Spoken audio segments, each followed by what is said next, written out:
Hey, it's Prepper Action. Remember I said I'd still be doing prepping videos? Well, here we go. And this is a popular question. What should you have in your bug out bag? Remember, everyone's situation and needs will be different. However, this guide is meant as a starting point for those who might be having trouble deciding what to include in their bug out bag, or just want the basics, or for those who just want to get a few more ideas or details on what to pack. So, here we go. Number 1, water. It should go without saying that water is a survival basic for any situation. In a survival situation, water quickly becomes the most precious commodity. 1 liter per day is really the bare minimum. So your 3-day bug out bag should have at least 3 liters of water. To expand your capability or survive longer than a couple of days that your bag intended, you will need a water purification system. This can be as simple as boiling water or having those iodine tablets, or a serious water filter. And a serious water filter, I mean something that's like the Sawyer Mini. Next is food. Backpack meals or MREs. For a 3-day bug out bag, backpack meals, energy bars, and protein shake mixes can be sufficient. Backpack meals are freeze-dried meals that you just add boiling water to. They're lightweight and they last a long time. A protein shake mix works great because it's densely packed with nutrients and just needs water and shake it and it's good to go. Next is clothing. Your bug out bag clothes should be similar to what you would pack for a weekend camping trip. Remember to plan for your specific environment. A pair of sturdy, comfortable hiking boots, preferably waterproofed. You can get a can of spray waterproof and spray your boots, and while you're at it, spray the exterior of your bug out bag and other materials you see fit. A pair of long pants. Nylon ripstop cargo pant is ideal and I would recommend it. I don't recommend shorts at all.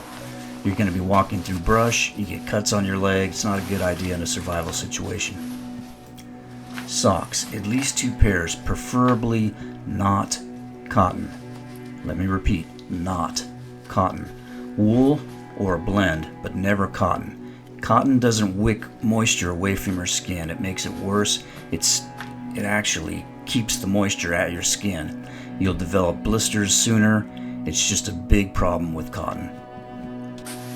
2 pairs of underwear and 2 shirts, preferably long sleeve. You can always roll the sleeves up if you need to. A jacket that has an attached or removable hoodie that provides protection from the rain.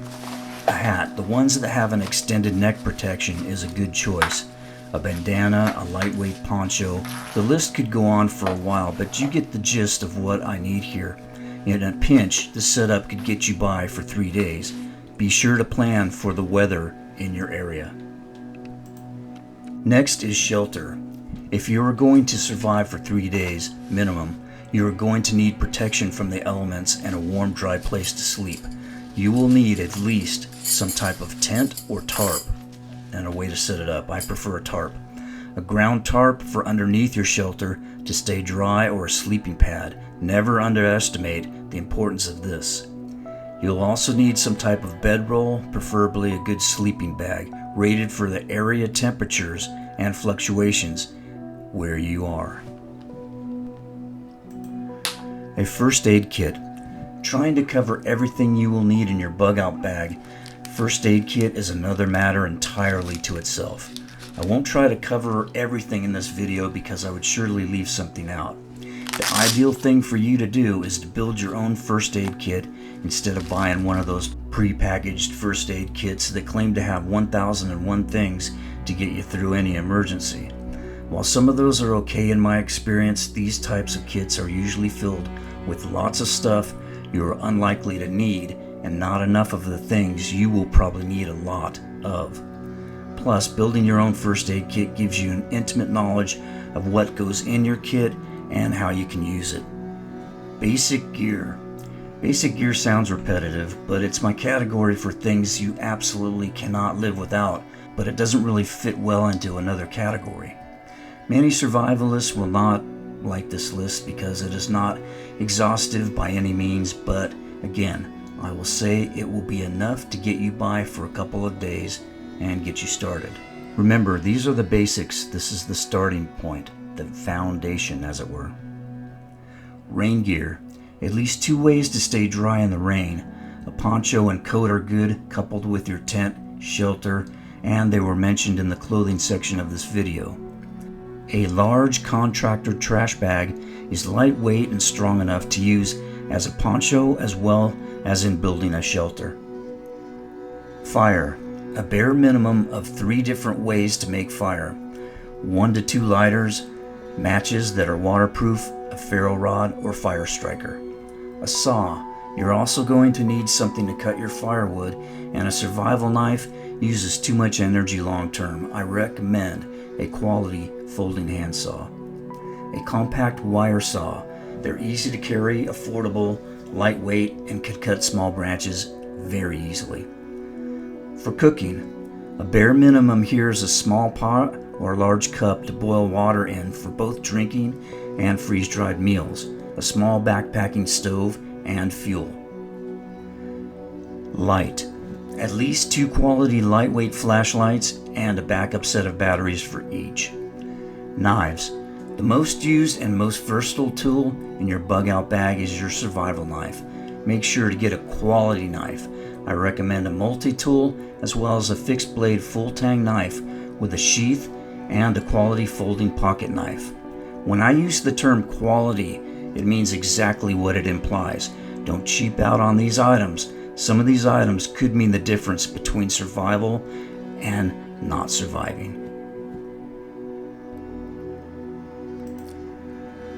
Weapons. The fact of the matter is, you might be dealing with a without rule of law situation or close to it. Things may be collapsing rapidly. Being prepared to defend yourself is a part of the survivalist mindset. Obviously, a firearm of some sort is best.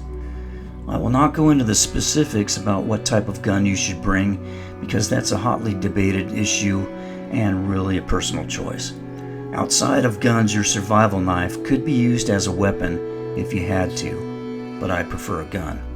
Now that you have a good understanding of the types of gear, let's discuss the actual bag itself, okay? At the end of the day, the actual backpack or rucksack you use does not really matter to a certain extent.